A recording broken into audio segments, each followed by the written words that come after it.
Hello there guys and welcome back to my YouTube channel. My name is Cele. Please do not forget to subscribe, like and also share this video.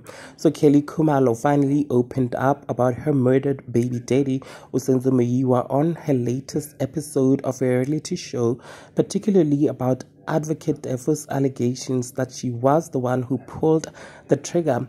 She said that Defo just wants to be relevant. She said, and I quote, "This is just a circus. We've got this under control.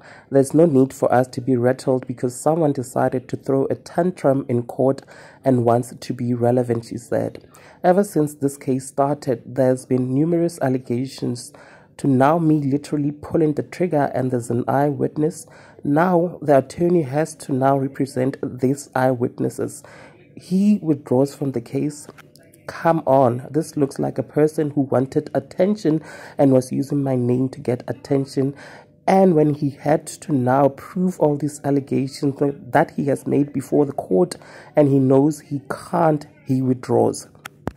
Kelly Khumalo also claimed that Defo insinuated that she slept with Police Minister Bheki Cele to make the case vanish. You guys, this is what she said, and I also quote, "You know, as an advocate who is representing the accused, you have no right whatsoever to deal with me personally. He even insinuated that I slept with the minister. Do you remember?"